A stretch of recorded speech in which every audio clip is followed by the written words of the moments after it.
सन 1931 का समय था। फिल्म अलम आरा ने भारतीय सिनेमा में धूम मचा दी थी। यह पहली भारतीय बोलती फिल्म थी जिसने न केवल मनोरंजन की दुनिया में क्रांति ला दी बल्कि लोगों के दिलों में भी जगह बना ली। इस फिल्म की कहानी एक ऐसे राज्य के इर्द गिर्द घूमती है जहां के राजा और रानी का प्रेम, विश्वासघात और संघर्ष की एक दिलचस्प गाथा है। राजा सुल्तान इनामदार का राज्य शांतिपूर्ण था, लेकिन उनके दो रानियों के बीच ईर्ष्या की आग हमेशा धधकती रहती थी। सुल्तान की पहली पत्नी दिलबहार थीं, जो खूबसूरत लेकिन बेहद महत्वाकांक्षी और कुटिल स्वभाव की थीं। दूसरी पत्नी नवाब थे, जो न केवल सौम्य थीं, बल्कि ईश्वर पर विश्वास करने वाली और हर स्थिति में सकारात्मक दृष्टिकोण रखने वाली थीं। सुल्तान दिल से नवाब से प्रेम करते थे, और यही कारण था कि दिलबहार के दिल में नवाब के प्रति जलन थी। एक दिन एक भविष्यवक्ता ने भविष्यवाणी की कि सुल्तान के राज्य में बहुत बड़ा संकट आएगा और केवल एक महिला का पुत्र ही उसे बचा सकेगा। दिलबहार ने इस भविष्यवाणी का फायदा उठाने की सोची और अपने पुत्र को सिंहासन पर बैठाने के लिए एक षड्यंत्र रचा।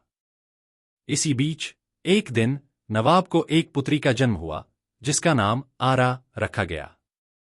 दिलबहार ने इस खबर को सुनते ही उसे मारने की योजना बनाई, लेकिन नवाब ने अपनी पुत्री को बचाने के लिए उसे नदी में बहा दिया। आरा को एक गरीब फकीर ने अपनी बेटी की तरह पाला।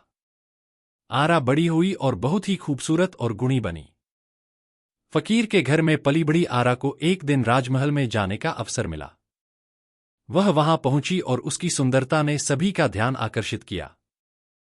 सुल्तान भी उसकी सुंदरता से प्रभावित हुए और उसके बारे में जानने की कोशिश की। राजमहल में आरा की मुलाकात सुल्तान के पुत्र और सिंहासन के उत्तराधिकारी प्रिंस जमशेद से हुई। दोनों एक दूसरे की ओर खिंचाव महसूस करते हैं और धीरे धीरे उनके बीच प्रेम पनपने लगता है। जमशेद और आरा का यह प्रेम दिलबहार की आंखों में कांटे की तरह चुभने लगता है। दिलबहार ने आरा की सच्चाई जानने के लिए एक योजना बनाई और उसे सुल्तान के खिलाफ षड्यंत्र में फंसाने की कोशिश की। दिलबहार ने आरा को राजमहल से निकालने की साजिश रची और उसे जादू टोने का दोषी ठहराया। लेकिन प्रिंस जमशेद ने अपनी प्रेमिका को बचाने के लिए हर संभव प्रयास किया। दोनों ने मिलकर दिलबहार के षड्यंत्र का पर्दाफाश किया और सुल्तान के सामने सच्चाई रखी।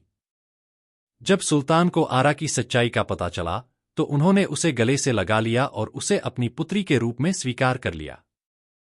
दिलबहार के षड्यंत्र का पर्दाफाश हुआ और उसे राज्य से निर्वासित कर दिया गया। प्रिंस जमशेद और आरा का विवाह धूमधाम से हुआ और उन्होंने राज्य को नई ऊंचाइयों पर पहुंचाया। नवाब, जो अब तक अपने बच्चे की याद में दुखी थीं, आरा से मिलकर बेहद खुश हुईं। उन्होंने भगवान का धन्यवाद किया कि उनकी बेटी सुरक्षित है और अब वह राज्य की रानी बनने जा रही है।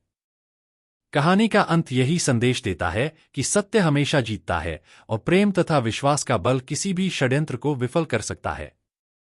अलम आरा न केवल भारतीय सिनेमा की एक ऐतिहासिक फिल्म है, बल्कि यह उस दौर की सामाजिक और सांस्कृतिक स्थिति का भी प्रतिबिंब है।